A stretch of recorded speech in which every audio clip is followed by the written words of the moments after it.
Hello everyone and welcome to Bansal academy. So आज की video में हम कंट्रोल और कोऑर्डिनेशन चैप्टर को डिस्कस करेंगे। जैसे कि आप सभी ने देखा होगा, अगर हम कभी एक कैंडल के पास अपना हाथ लेकर के जाते हैं तो हम एकदम से अपना हाथ हटा लेते हैं, ठीक है। या फिर कभी हमें प्यास लगती है तो हम पानी पीने के लिए जब ग्लास भर के लाते हैं या फिर कभी बॉटल लेकर के आ रहे हैं भर के, तो हम उस ग्लास को जो है वो डायरेक्टली अपने माउथ के पास लेकर के जाते हैं और फिर पानी पी लेते हैं। ऐसा नहीं होता कि हमारा हाथ आ रहा है और हम कभी कान में पानी डाल रहे हैं या फिर आंखों में पानी लेकर के जा रहे हैं, ऐसा नहीं होता। हमारा जो हाथ है, हमारा हैंड जो है वो प्रॉपरली कंट्रोल्ड वे में वाटर के ग्लास को उठा करके लेकर के आएगा और हमारे माउथ में उसको पोर करेगा। तो ये सारी चीज़ें कैसे पॉसिबल हो पाती हैं? ये पॉसिबल हो पाती हैं because the human body is well coordinated and is well in control, right. तो हमारा जो आज का भी टॉपिक है वो कंट्रोल और कोऑर्डिनेशन है, जो कि टू पार्ट्स में डिवाइडेड है। एक में आ जाता है आपका नर्वस सिस्टम और दूसरे में है केमिकल कंट्रोल। तो हम इसको दो पार्ट्स में स्टडी करेंगे। आज का हमारा डिस्कशन रहेगा नर्वस सिस्टम के ऊपर और फिर कमिंग लेक्चर्स के अंदर आपको केमिकल कंट्रोल वाला जो पोर्शन है ये भी देखने को मिलेगा। तो देखिए, जो नर्वस सिस्टम होता है ये दो पार्ट्स के अंदर डिवाइडेड होता है। एक होता है आपका सेंट्रल नर्वस सिस्टम और दूसरा होता है पेरिफेरल नर्वस सिस्टम। तो जो सेंट्रल नर्वस सिस्टम होता है इसके अंदर आ जाता है ब्रेन और स्पाइनल कॉर्ड, और जो पेरिफेरल नर्वस सिस्टम होता है इसके अंदर आ जाती हैं क्रेनियल नर्व्स और स्पाइनल नर्व्स। बोलने का मतलब है कि जो आपका सेंट्रल नर्वस सिस्टम होता है उसके अंदर आपका ब्रेन आता है, और अगर वहीं पर हम बात करें पेरिफेरल नर्वस सिस्टम की तो उसके अंदर ब्रेन से निकलने वाली जितनी भी नर्व्स हैं वो सारी की सारी आ जाती है पेरिफेरल नर्वस सिस्टम में। उसी तरीके से स्पाइनल कॉर्ड जो है वो आ जाती है सेंट्रल नर्वस सिस्टम में, और स्पाइनल कॉर्ड से निकलने वाली जितने भी नर्व्स हैं उनको बोला जाता है स्पाइनल नर्व्स, और वो आ जाती है पेरिफेरल नर्वस सिस्टम के अंदर। तो अगर नर्वस सिस्टम डिवाइडेड है सेंट्रल नर्वस सिस्टम में और पेरिफेरल नर्वस सिस्टम में, तो सेंट्रल नर्वस सिस्टम से कलेक्टिवली जो भी नर्व्स बाहर निकल रही हैं वो सारी की सारी जो नर्व्स हैं वो पेरिफेरल नर्वस सिस्टम में इंक्लूड होती हैं। तो इसको अगर आप फुल फॉर्म इसकी लिखना चाहें तो आप लिख सकते हैं कि CNS means central nervous system, right. और PNS मीन्स पेरिफेरल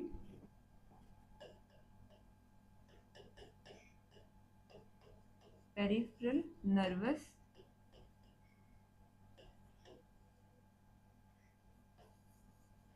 सिस्टम। ठीक है, इतना क्लियर हो गया।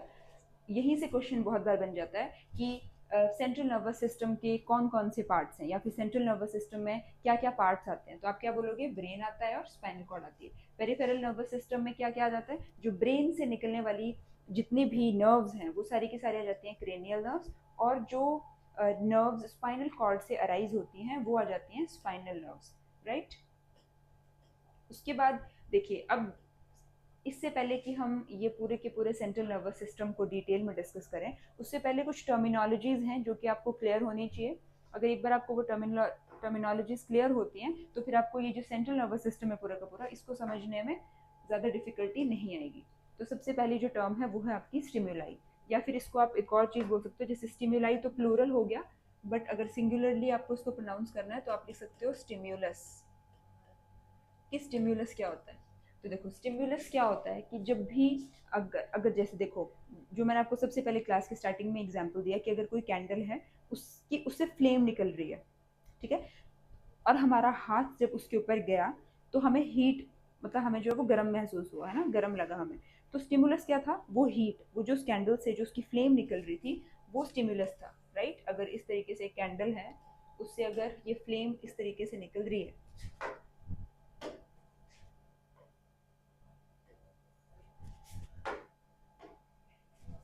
अगर ये फ्लेम निकल रही है तो ये जो फ्लेम है ये स्टिमुलस का काम करेगी, जिसकी वजह से फिर हमें हीट फील होगी और हम अपना हाथ एकदम से हटा लेंगे। लिखा भी है कि the factor which bring response और चेंज इन द एनवायरमेंट। ठीक है, डेफिनेशन आपको थोड़ी सी अटपटी लग सकती है, बट इसका मीनिंग है कि कोई भी ऐसा फैक्टर जिसकी वजह से रिस्पॉन्स जनरेट हो रहा है। जैसे अगर इस फ्लेम के ऊपर मैं ऐसे अपना हाथ कर देती हूँ तो मेरा रिस्पॉन्स एकदम से क्या होगा? ऐसे करके, तो वो रिस्पॉन्स जनरेट हुआ। तो ये जो फैक्टर था ये इसको हम स्टिमुलाई बोलेंगे, राइट। जैसे कई बार आपको घर में, आप जब आपकी मदर आपको काम करने के लिए बोलती हैं और अगर आप नहीं करते हो तो आप लोगों को डांट पड़ती है। ये कई बार तो फिर मम्मी जड़ भी देती है ना, थप्पड़ लगा देती है। तो जब वो लगाएंगी ऐसे करके, तो वो क्या है उनका, वो स्टिमुलस है जिसकी वजह से आपको पेन फील होगी। तो उनका चांटा मारना क्या हुआ, स्टिमुलस। ठीक है, बहुत सारे डिफरेंट टाइप्स के स्टिमुलस हमें देखने को मिल जाते हैं, जैसे कि स्टिमुलस ऑफ टच, ठीक है, स्टिमुलस ऑफ हियरिंग। जैसे अगर मैं अभी कुछ बोल रही हूँ तो आप लोग उसको सुन पा रहे हो, तो मेरा जो बोलना है, जो मेरे वर्ड्स हैं, वो एज अ स्टिमुलस की तरह काम करें, जो कि आपके जो ईयर्स हैं वो सुन पा रहे हैं। उसी तरीके से स्मेल है ना, आपको you can differentiate between a good odour और a bad odour, that is due to the stimulus of smell. उसके बाद टेस्ट, आपको खाने खाने का टेस्ट कैसा है, तो एक टेस्ट भी जो है वो भी एक स्टिमुलस है ना। विजन, आपकी आंखें क्या चीज़ देख रही हैं, अगर आप कई बार आप बहुत टेस्टी खाना देख लेते हो, या फिर आपको दिख जाता है कि अच्छा वाह आज तो मम्मी ने मेरी फेवरेट सब्जी बनाई है, तो आपके your mouth starts watering, right. तो वो भी क्या है, विजन भी क्या हो गया आपका स्टिमुलस। तो ये आपकी डेफिनेशन है स्टिमुलस की। और अब मैं होप कर रही हूँ कि आपको स्टिमुलस का जो मीनिंग है वो समझ आ गया होगा। तो आपका दूसरा वर्ड है रिसेप्टर, राइट। अब देखिए स्टिमुलस तो ठीक है कि कोई एक ऐसी चीज़ जो कि आपको स्टिमुलेट कर रही है, ठीक है ना, जो कि अगर आपको, जैसे अगर आप कुछ बोल रहे हो, या फिर फॉर एग्जांपल देखो, जैसे अगर हम कई बार आपके दोस्त लोग आपस में गुस्सा आप कर देते हो, तो सामने वाला भी फिर अगर आप अपने फ्रेंड को एक चांटा लगाते हो तो वो भी पलट करके आपको चांटा लगाएगा। तो उसने फिर, आपने उसको स्टिमुलस दिया तो उसने उसका रिस्पॉन्स दिया, ठीक है। तो रिसेप्टर क्या था, जब आपने उसको चांटा लगाया तो रिसेप्टर उसके गाल थे, है ना, उन्होंने उसको रिसीव किया। तो ये लिखा है कि इट इज अ सेल और group of cells in a sense organ sensitive to a particular type of stimulus. तो जो भी स्टिमुलस दिया जा रहा है वो, उसको रिसीव करने के लिए कोई ना कोई रिसेप्टर होना चाहिए। जैसे अगर थप्पड़ लगाई जा रही है तो उसको रिसीव करने के लिए आपके गाल होने चाहिए, ठीक है। अगर आप, मैं कुछ बोल रही हूँ तो मुझे सुनने वाले आप लोग हैं, है ना। तो मेरा, मैं स्टिमुलस दे रही हूँ तो रिसेप्टर क्या है, आप लोगों के ईयर्स जो है वो स्टेम रिसेप्टर का काम कर रहे हैं। आप लोगों की जो आईज हैं वो मेरे को परसीव कर रही है ना, वो मुझे देख पा रही हैं। तो अगर मैं बोल रही हूँ, साथ में आपके सामने खड़ी हूँ, तो आपकी आईज जो है वो भी रिसेप्टर का काम कर रही है, आपके ईयर्स जो है वो रिसेप्टर का काम कर रहे हैं। तो रिसेप्टर यही होता है कि सेंस ऑर्गन्स में कुछ पर्टिकुलर टाइप के रिसेप्टर्स होते हैं जो कि रिसीव करते हैं किस चीज़ को, स्टिमुलस को। सेंस ऑर्गन्स जैसे आपको पता है, ईयर आपका सेंस ऑर्गन है, नोज, टंग, स्किन, आईज, ये सभी आपके सेंस ऑर्गन है, तो इनके अंदर रिसेप्टर्स प्रेजेंट होते हैं। अब जैसे देखो, अगर मैं बात करूं ईयर की, अब हमें लर्न रखना है कि रिसेप्टर्स कौन कौन से होते हैं। जैसे ईयर जो है आपका कान है, इसके अंदर जो रिसेप्टर्स प्रेजेंट होते हैं वो होते हैं आपके फोनो रिसेप्टर्स, वो होते हैं फोनो रिसेप्टर्स, ठीक है। फोनो रिसेप्टर्स जो है आपके ईयर में प्रेजेंट रहते हैं, and they help in hearing and maintaining the balance of the body. They help in hearing and maintaining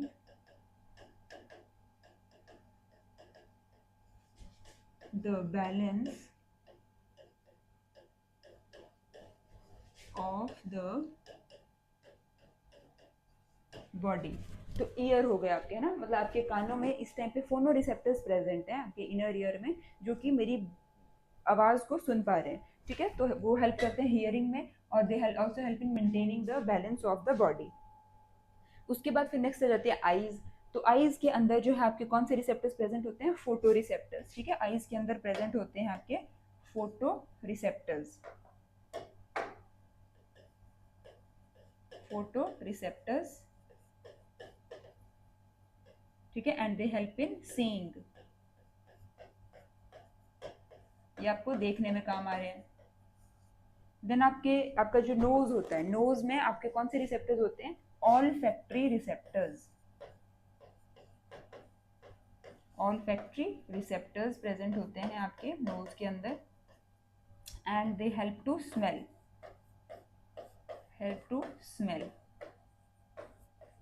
and to differentiate between what is a good smell and what is not।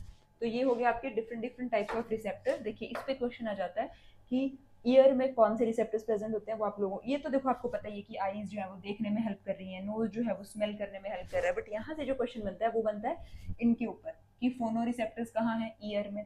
आप ऐसे याद रख सकते हो, phone हम कान से सुनते हैं ना, तो फोनो रिसेप्टर मीन्स ईयर। देर आ जाता है आपका आईज, फोटो मीन्स हम फोटो क्लिक करते हैं, या फिर फोटो का मतलब लाइट भी होता है ना। तो आईज जो है वो देखने के काम आती है, तो फोटो रिसेप्टर्स।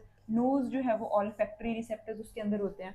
देन फिर हमारा नेक्स्ट सेंस ऑर्गन आ जाता है टंग, और टंग के अंदर जो रिसेप्टर्स होते हैं उनका नाम होता है गस्टेटो रिसेप्टर्स या फिर गस्टेटरी रिसेप्टर, ठीक है, गस्टेटरी रिसेप्टर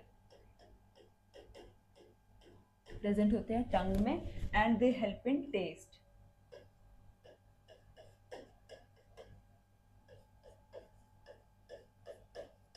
देन स्किन आ जाती है, स्किन जो होती है उसके अंदर होते हैं थर्मो रिसेप्टर्स, तभी तो हम लोग गर्मी है या सर्दी है वो चीज़ डिफ्रेंशिएट कर पाते हैं ना, क्योंकि हमारी स्किन के ऊपर रिसेप्टर्स प्रेजेंट हैं थर्मो रिसेप्टर नाम के, और जिसकी वजह से हम जो है they help us in feeling heat और कोल्ड, है ना, they help us to feel heat और cold, they help us feel heat cold और टच, ठीक है। तो ये होते हैं आपके सारे के सारे सेंस ऑर्गन्स में जो डिफरेंट डिफरेंट टाइप्स के रिसेप्टर्स हैं उनके नाम। तो ये आप लोगों को जो है वो नाम याद कर लेने हैं रिसेप्टर्स के कि कौन से रिसेप्टर्स हमारे कौन से सेंस ऑर्गन में प्रेजेंट होता है। देन फिर नेक्स्ट आ जाता है आपका एक और term that is your effector. तो देखो इफेक्टर क्या होता है, it is a part of the body which respond to a stimulus according to the instructions sent from the nervous system. मतलब कि देखो सबसे पहले स्टिमुलस था, स्टिमुलस को रिसीव करने के लिए रिसेप्टर्स थे, और फिर रिसेप्टर्स जो हैं जब उस स्टिमुलस को रिसीव कर लेंगे तो फिर इफेक्टर की बारी आएगी कि इफेक्टर जो है एक वो पार्ट होता है जो कि स्टिमुलस के लिए रिस्पॉन्ड करता है। तो ये लिखा है ना the part of the body which respond to a stimulus. जैसे अगर गरम मुझे फील हुआ कैंडल के ऊपर जब मैं हाथ लेकर के गई, तो अगर मुझे गरम फील हुआ तो एकदम से जो है वो यहाँ पे जो मसल होगा वो मुझे पीछे खींचेगा मेरे हाथ को, तो वो क्या आ जाएगा, स्टिमुलस आ जाएगा, सॉरी वो क्या आ जाएगा, रिस्पॉन्स आ जाएगा, कि जो रिस्पॉन्डिंग जो ऑर्गन है उसको बोला जाता है इफेक्टर ऑर्गन, ठीक है। और फिर जो लास्ट चीज होती है वो होती है आपकी रिस्पॉन्स की, कि क्या रिस्पॉन्स आ रहा है। तो मेरे हाथ का हटाना ही जो है वो रिस्पॉन्स है, हाथ को हटा कौन रहा है, यहाँ पे प्रेजेंट जो मसल है वो उसको पीछे की तरफ को पुल करने में हेल्प कर रही है, ठीक है। तो ये तीन चार टर्म्स थी स्टिमुलस, देन स्टिमुलस के बाद था आपका कौन सा किया हमने, रिसेप्टर, फिर रिसेप्टर के बाद हमने कर लिया इफेक्टर, और फिर लास्ट में आ गया रिस्पॉन्स। अब हम बात करते हैं न्यूरॉन्स की, क्योंकि हम नर्वस सिस्टम करने वाले हैं, तो उसमें सबसे जो बेसिक यूनिट होती है, मतलब पूरा का पूरा जो नर्वस सिस्टम होता है वो किस चीज़ से बनता है, न्यूरॉन्स से, है ना। तो it is the structural and functional unit of nervous system. अच्छा एक और बात मुझे आपको बतानी है कि देखो एक होता है एक्सक्रीटरी सिस्टम, एक होता है नर्वस सिस्टम। एक्सक्रीटरी सिस्टम की स्ट्रक्चरल एंड फंक्शनल यूनिट क्या है, दैट इज़ योर नेफ्रॉन, और नर्वस सिस्टम की स्ट्रक्चरल एंड फंक्शनल यूनिट क्या है, न्यूरॉन। स्टूडेंट्स बहुत ज़्यादा बार इन दोनों में न्यूरॉन्स और नेफ्रॉन्स में कंफ्यूज हो जाते हैं, तो आप लोगों ने कंफ्यूज नहीं होना। नर्वस सिस्टम की जब बात आएगी तो आप बात करोगे न्यूरॉन्स के बारे में, राइट। तो देखो न्यूरॉन्स के बारे में बता दिया मैंने आपको कि जो स्ट्रक्चरल एंड फंक्शनल यूनिट होते हैं नर्वस सिस्टम की, एंड वो रिस्पॉन्सिबल होते हैं for the transmission of signals to and from the different parts of the body, मतलब कि ये सिग्नल्स को ट्रांसमिट करते हैं different parts of the body से ब्रेन में, और ब्रेन से फिर different parts of the body में।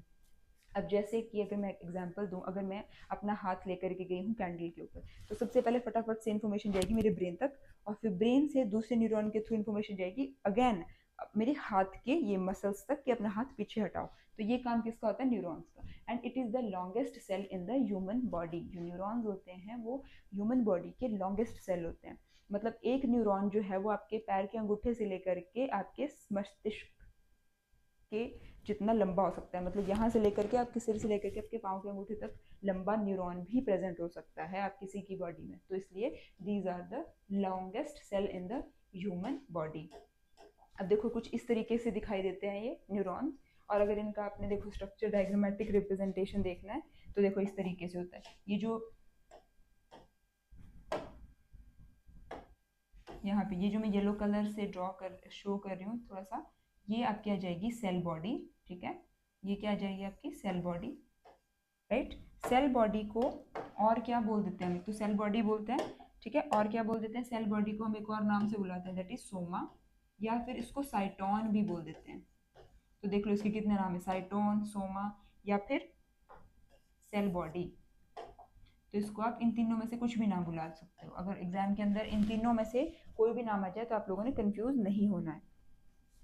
उसके बाद ये तो बात आ गई आपके सेल बॉडी की। उसके बाद जो सेल बॉडी होती है ना, या फिर जो सोमा होता है, इसके अंदर छोटे छोटे निसल्स ग्रैन्यूल्स प्रेजेंट होते हैं। ऐसे ये छोटे छोटे ऐसे कुछ ग्रैन्यूल्स प्रेजेंट होते हैं। और ये ग्रैन्यूल्स पता किस चीज़ के बने होते हैं? सबसे पहले इनका नाम याद कर लो, Nissl's. These are known as Nissls granules।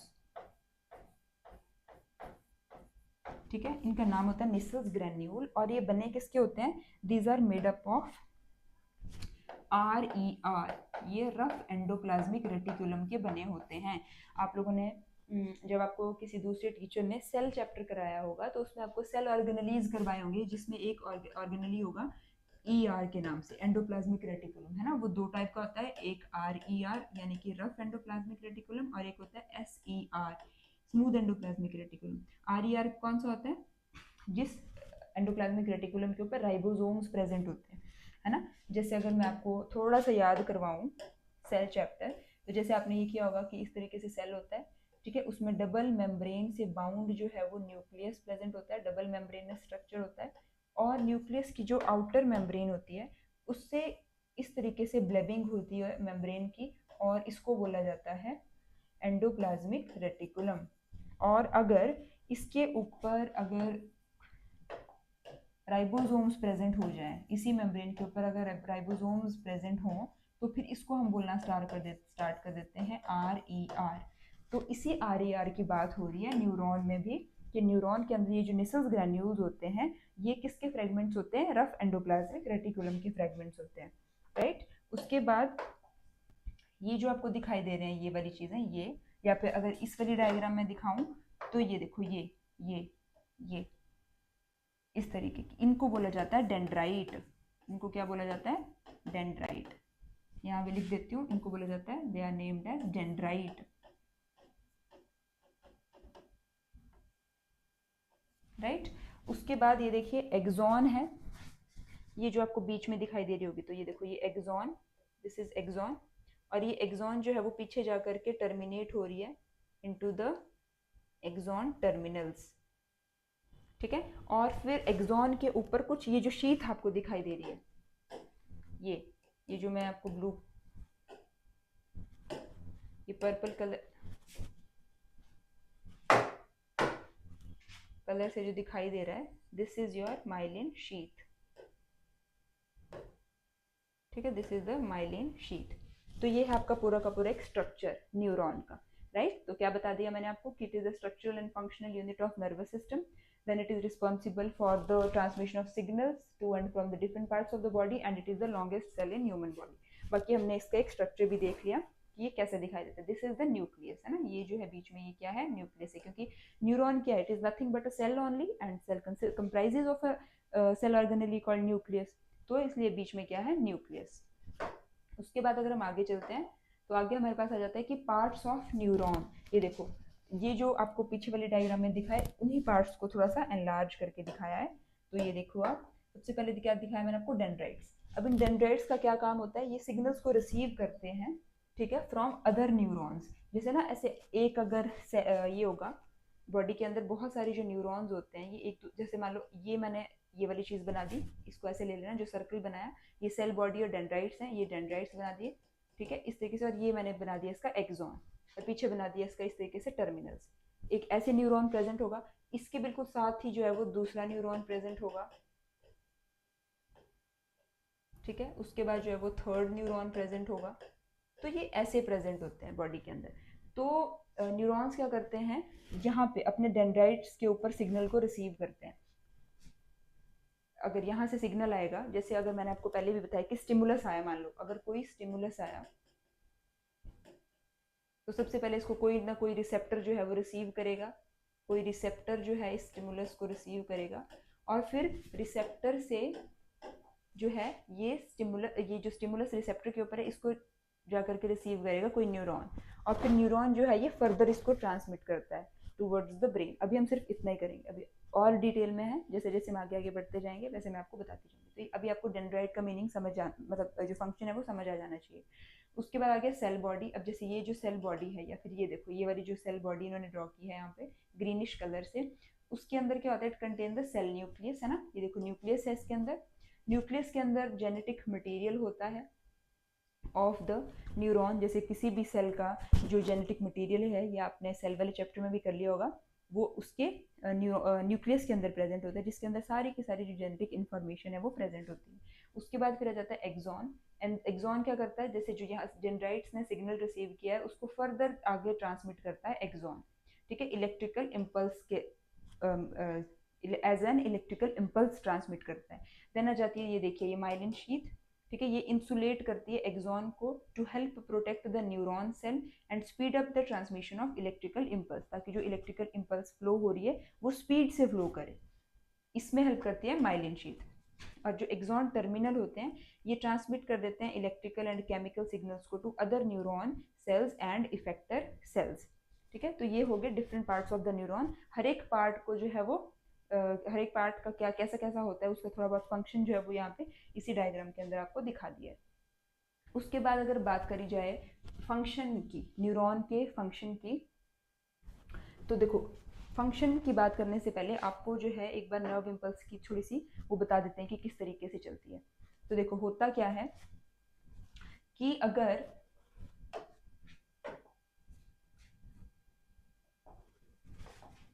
जैसे देखो अगर कोई स्टिमुलस आया, स्टिमुलस आ गया, मान लो अगर कोई हॉट वाटर है, आपने गर्म पानी में अपना हाथ डाल दिया, ठीक है ना, अगर स्टिमुलस आया तो वो जो स्टिमुलस है वो सबसे पहले आपके रिसेप्टर उसको सेंस करेंगे। मैंने बताया ना, अगर आपकी स्किन है ना, जैसे आपने हाथ डाला तो आपकी स्किन के साथ टच जो है वो पानी, स्किन के अंदर कौन से रिसेप्टर्स थे, आपको अभी बताया था थर्मो रिसेप्टर्स थे, है ना। तो आपने आपकी जो रिसेप्टर्स हैं स्किन के, उन्होंने उसको सेंस कर लिया कि ठीक है कोई गर्म चीज आई है। अब उन्होंने क्या किया, इन्होंने रिसेप्टर्स ने क्या किया, उसको सिग्नल को भेज दिया टू द न्यूरॉन्स, है ना। तो द केमिकल सिग्नल, जो केमिकल सिग्नल होगा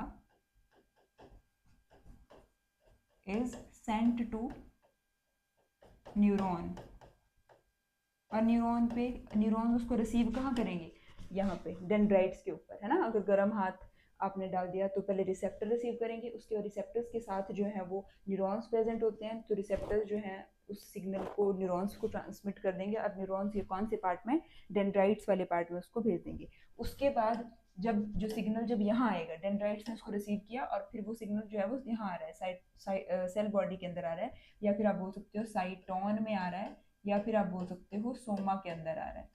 जब सिग्नल यहाँ पे पहुंच जाएगा तो फिर वो कन्वर्ट हो जाता है, अभी क्या था वो केमिकल सिग्नल था, बट यहाँ पर आकर के वो कन्वर्ट हो जाएगा into the electrical signal,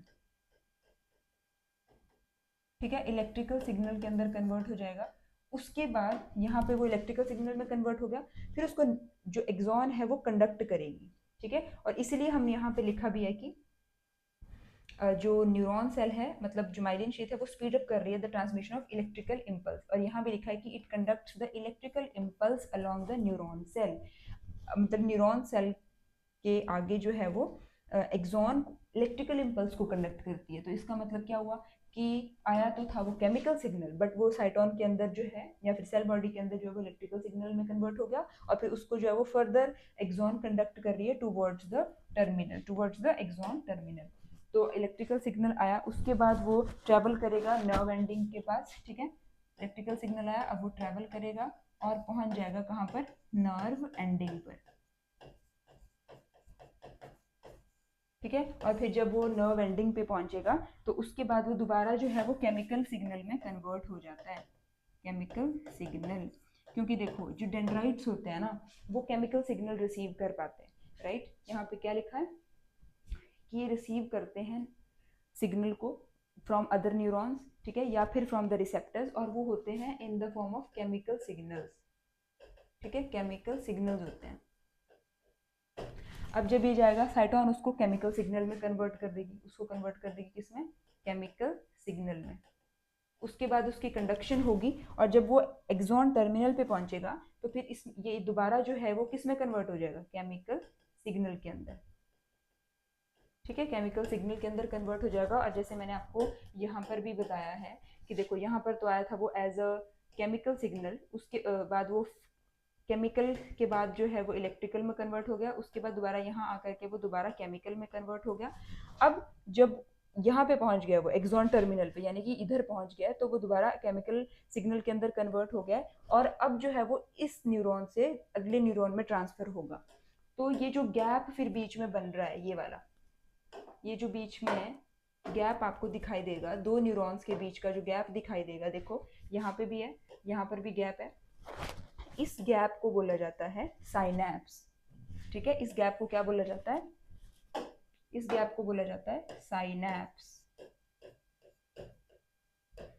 the gap between two adjacent neurons is known as synapse. ठीक है, ये मैं आपको इसलिए इतने डिटेल में बता रही हूँ क्योंकि स्टूडेंट्स को ये कॉमनली समझ नहीं आता टॉपिक, इसीलिए जो है आपको थोड़ा सा, आपको ये भी लग रहा होगा कि रिपीट हो रही है चीज़ें, मतलब रेपिटेशन हो रही है, but it is important for you to understand, that's why I am repeating it again and again, right.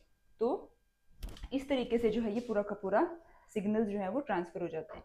तो देखिए इसी चीज़ को अब लिखा हुआ है स्टेटमेंट्स के अंदर कि द इंफॉर्मेशन और signal from the receptor is acquired eight the end of dendritic tip. तो मैंने आपको यही बताया कि ये रिसेप्टर होता है और उससे इंफॉर्मेशन जाती है, और जो डेंड्राइटिक टिप होती है उसके ऊपर जो है वो एक्वायर होती है जो स्टिमुलस होता है ना, सिग्नल बोल लो या फिर इसी को आप लोग जो है वो स्टिमुलस भी बोल सकते हो। एक्वायर हो गया, उसके बाद क्या होता है? As a chemical reaction that creates an electrical impulse. तो मैंने आपको यही बताया कि यहाँ पे केमिकल सिग्नल रिसीव होता है, उसके बाद जो है वो इलेक्ट्रिकल में कन्वर्ट हो जाता है इन द साइटोन। उसके बाद impulse travel from dendrite to the cell body. ठीक है, इम्पल्स डेंड्राइट से आकर के सेल बॉडी में ट्रेवल करती है and then at the end of axon, फिर एक्सॉन से होती हुई जो है वो यहाँ पर एक्सॉन के एंड तक ट्रेवल करती है, राइट। ठीक है, there is a gap between two neurons which is known as synapse. ये भी आपको बात बता दी कि दो न्यूरॉन्स, जैसे अगर एक ये न्यूरॉन, जैसे ये एक न्यूरॉन है और अगर मैं सेम टू सेम यहाँ पे एक और न्यूरॉन बना दूं,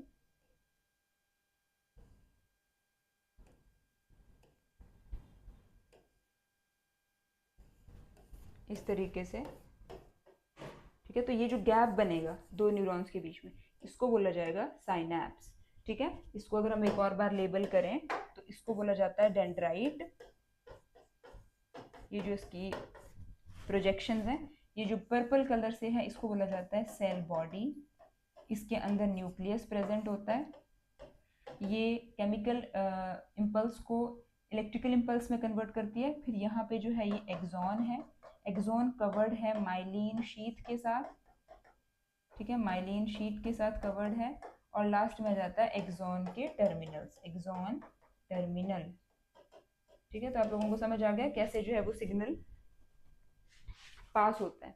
उसके बाद नर्व इम्पल्स क्या होती है? तो देखो ये जो मैंने आपको पूरी की पूरी कहानी समझाई, और कुछ नहीं, यही नर्व इम्पल्स है। देखो, the wave of electrical and chemical signals along the nerves और neurons is known as nerve impulse. तो ये समझाया ना कि वेव है, तो ये जो वेव है देखो,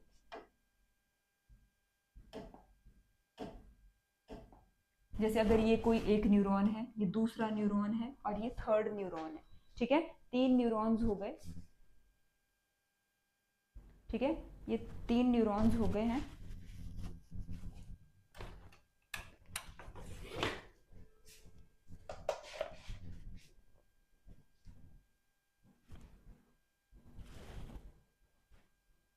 तो अगर ये तीन न्यूरॉन्स हैं आपके, तो देखो 1, 2 और 3, तो इसमें पहले यहाँ पे केमिकल सिग्नल आ रहा है, उसके बाद फिर वो इलेक्ट्रिकल में कन्वर्ट हो रहा है, फिर दोबारा यहाँ पे केमिकल में कन्वर्ट हो रहा है वो, फिर केमिकल सिग्नल साइनैप्स के थ्रू दूसरी डेंड्राइट में जा रहा है केमिकल, फिर से इलेक्ट्रिकल, फिर केमिकल, फिर वो अगेन पास हो रहा है साइनैप्स में, then chemical, then electrical and then chemical. तो ये जो वेव है, यानी कि जो कभी केमिकल फिर इलेक्ट्रिकल फिर केमिकल फिर इलेक्ट्रिकल, तो इसी वेव को जो है वो बोला जाता है नर्व इम्पल्स, राइट। इसी वेव को बोला जाता है, ये जो वेव बन रही है इलेक्ट्रिकल और केमिकल सिग्नल्स की अलोंग द न्यूरॉन्स, उसी को बोला जाता है नर्व इम्पल्स।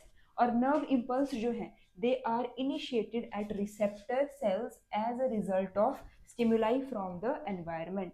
ठीक है, यही चीज बताई थी आपको कि नर्व इम्पल्स इनिशिएट कहाँ होती है, रिसेप्टर सेल्स में इनिशिएट होती है, मतलब स्टार्ट होती है। इनिशिएट का मतलब होता है स्टार्ट होना, ठीक है। स्टार्ट कहाँ होती है? ये रिसेप्टर सेल्स में। और क्यों स्टार्ट होती है? जब कोई स्टिमुलाई जो है वो एनवायरनमेंट से आती है। अब आपको जल्दी से मैं सेम चीज़ को एक बार फिर से रिपीट कर देती हूँ कि जैसे देखो, आपका हाथ था, आपका हाथ जो है वो कैंडल के ऊपर गया, तो उस हाथ में जो है वो, हाथ के अंदर जो है वो कुछ रिसेप्टर्स प्रेजेंट होंगे। सबसे पहले तो वो जो हीट है वो स्टिमुलाई है, उस स्टिमुलाई को हाथ के अंदर प्रेजेंट रिसेप्टर्स जो है वो सेंस करेंगे। फिर वो जो रिसेप्टर्स हैं वो किसी न्यूरॉन को इन्फॉर्मेशन दे देंगे, ठीक है। वो न्यूरॉन को इन्फॉर्मेशन दे देंगे, फिर न्यूरॉन से वो केमिकल सिग्नल जो है साइटोन में, मतलब डेंड्राइट में पहुंचेगा। डेंड्राइट से साइटोन में जाकर के वो इलेक्ट्रिकल कन्वर्ट होगा सिग्नल में, और फिर वो फर्दर एक्सॉन के थ्रू कंडक्ट होता हुआ जब नर्व एंडिंग में पहुंच जाएगा तो वहाँ पे वो दोबारा केमिकल इम्पल्स में कन्वर्ट हो जाएगा। फिर वो दूसरे न्यूरॉन में जाएगा, और फिर ऐसे करते करते ब्रेन पे इन्फॉर्मेशन पहुंच जाती है। तो यही चीज़ें जो है वो स्टेटमेंट्स में इन्होंने लिखी हैं यहाँ पे। उसके बाद अगर हम बात करें, देखो टाइप्स क्या क्या होते हैं न्यूरॉन्स के, तो न्यूरॉन्स जो है वो कितने टाइप्स के होते हैं? एक होते हैं सेंसरी न्यूरॉन, एक होते हैं मोटर न्यूरॉन, और एक होते हैं इंटर न्यूरॉन, या इनको हम रिले न्यूरॉन बोल देते हैं, या फिर एसोसिएटेड न्यूरॉन्स भी इनको बोल दिया जाता है, राइट। तो इसमें क्या होता है कि जो आपके सेंसरी न्यूरॉन्स होते हैं, इनको एक और नाम से बोला जाता है, इनको और बोला जाता है एफरेंट न्यूरॉन्स। Efferent neurons. उसी तरीके से मोटर न्यूरॉन्स को क्या बोला जाता है? Efferent neurons. इफरेंट न्यूरॉन्स, ठीक है। Afferent neurons, then efferent neurons, और जो इंटर न्यूरॉन्स हैं उनको तो रिले बोला जाता है या फिर एसोसिएटेड न्यूरॉन्स बोल दिया जाता है, ठीक है। तो जो एफरेंट न्यूरॉन्स या सेंसरी न्यूरॉन्स आपके होते हैं, ये इंफॉर्मेशन को रिसेप्टर से सेंट्रल नर्वस सिस्टम पे लेकर के जाते हैं। तो ये क्या करते हैं? They transmit nerve impulse from, they transmit nerve impulse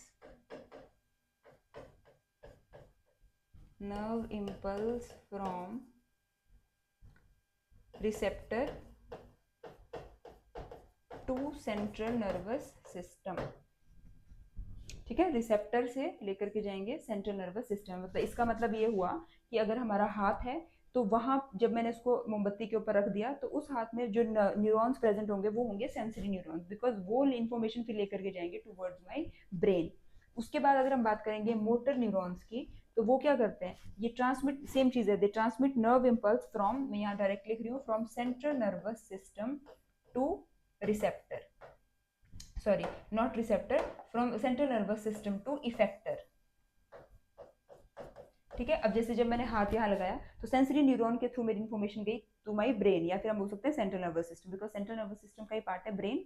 तो जब वो गई हमारे सेंट्रल नर्वस सिस्टम में जो मेरी इन्फॉर्मेशन है थ्रू सेंसरी न्यूरॉन, तो उसको फिर ब्रेन करेगा, मतलब कि देखेगा कि ठीक है उसको हाथ हटाना है, तो वो वापस इन्फॉर्मेशन भेजेगा सेंट्रल नर्वस सिस्टम से through a neuron to my यहाँ पे मसल ऑफ हैंड कि उसको पीछे रिट्रैक्ट करो।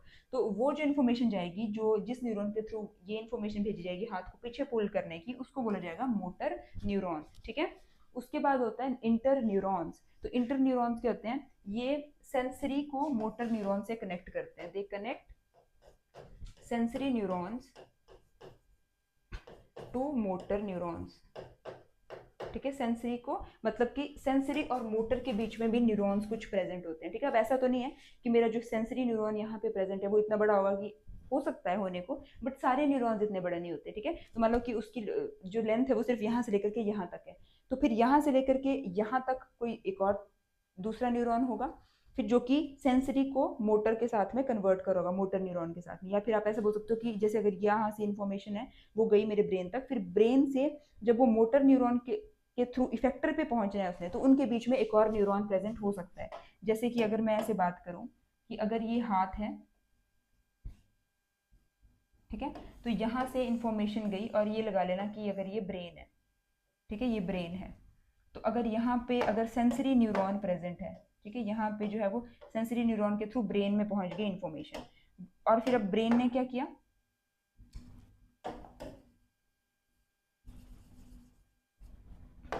ब्रेन ने क्या किया? उसने ये इंफॉर्मेशन किसी और न्यूरॉन के थ्रू जो है वो पहुंचाई मोटर न्यूरॉन पे, ठीक है। ये फर्स्ट न्यूरॉन है, ये सेकंड न्यूरॉन है, और इसने सेकेंड न्यूरॉन के थ्रू जो है वो इन्फॉर्मेशन पहुंचाई है थर्ड न्यूरॉन के पास। जैसे इसने फिर से रिसीव किया डेंड्राइट्स ने, और फिर इसने जो है वो वापस इसको यहाँ मैसेज दिया कि तुम्हें स्टॉप होना है, तो this is the third neuron.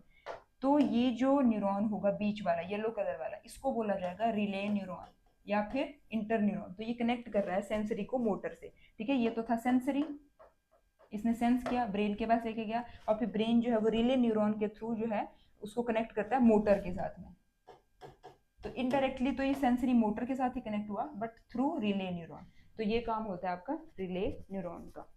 उसके बाद तो आप लोगों को सेंसरी, मोटर और इंटर न्यूरॉन, ये 3 टाइप के न्यूरॉन समझ आ गए होंगे। तो हम नेक्स्ट पे चलते हैं। एक लास्ट इस वीडियो का जो टॉपिक बचता है वो होता है आपका न्यूरोमस्कुलर जंक्शन। तो देखो न्यूरोमस्कुलर जंक्शन क्या होता है, it is the synaptic connection. पहले तो आपको साइनेप्टिक का मीनिंग क्लियर होना चाहिए, मैंने आपको बता दिया। तो ये साइनेप्टिक कनेक्शन होता है between the terminal end of motor nerve at the muscle. मतलब जो मैंने आपको बताया कि ऐसा न्यूरॉन जो कि सेंट्रल नर्वस सिस्टम से इंफॉर्मेशन कैरी करके लेकर के आ रहा है और इफेक्टर ऑर्गन तक जो कि इंफॉर्मेशन को पहुंचा रहा है, वो जो न्यूरॉन होता है वो होता है आपका मोटर न्यूरॉन। तो मोटर न्यूरॉन का जो ये टर्मिनल होगा वो जब मसल के पास, मतलब कि मसल के साथ जब कनेक्ट करता है, तो उस वो जो जंक्शन बनता है उसको बोला जाता है न्यूरोमस्कुलर जंक्शन। मतलब कि वो साइनेप्स के जैसे ही फिर जंक्शन बनता है, क्योंकि इस तरीके से कोई ऐसे ऑर्गन प्रेजेंट होता है, ठीक है ना। और फिर यहाँ इस तरीके से अगर आता है तो फिर वो एक्सॉन टर्मिनल आपको पता है कुछ इस तरीके के होते हैं, जैसे ये भी ड्रॉ किया हुआ है। तो फिर ये इस तरीके से कनेक्शन सा फॉर्म करता है और फिर उसी को बोला जाता है न्यूरोमस्कुलर। मतलब न्यूरॉन है और मसल है, दोनों का जब जहाँ पे कनेक्शन हो रहा है उसे बोला जाता है न्यूरोमस्कुलर जंक्शन। ये डायग्राम भी दिखाई हुई है यहाँ पे, दिस इज द एक्सॉन, ठीक है। एक्सॉन है और जो कि फाइनली एक्सॉन टर्मिनल में कन्वर्ट हो रही है। और this is the muscle fibre, ये जो पर्पल कलर से इन्होंने ड्रॉ किया है ये क्या है आपका, ये मसल फाइबर है, ठीक है। तो मसल फाइबर के साथ में जो है वो किस तरीके से जो एक्सॉन का टर्मिनल है वो कनेक्ट हो रहे हैं, इसी को उन्होंने थोड़ा सा बड़ा करके यहाँ दिखा दिया कि एक्सॉन का टर्मिनल दिखाया है और फिर ये जो है वो मसल दिखाई है, और फिर ये जो चीज़ है इसको दिखाया है इन्होंने न्यूरोमस्कुलर जंक्शन। तो आपने क्या ध्यान रखना है, सिनेप्टिक कनेक्शन होता है between the terminal end of motor nerve and a muscle. मतलब कि जो नर्व इंफॉर्मेशन लेकर के आ रही है ब्रेन से, ठीक है, और पहुंचा रही है कहाँ पे, मसल के पास में। तो वो जो कनेक्शन एक फॉर्म हो रहा है that is your neuromuscular connection, ठीक है। तो आज के लेक्चर में हम इतना ही डिस्कस करेंगे।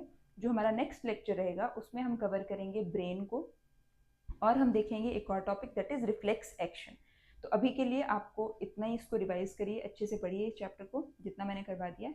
बाकी नेक्स्ट जो है आपको नेक्स्ट लेक्चर में देखने को मिलेगा। तो थैंक यू सो मच।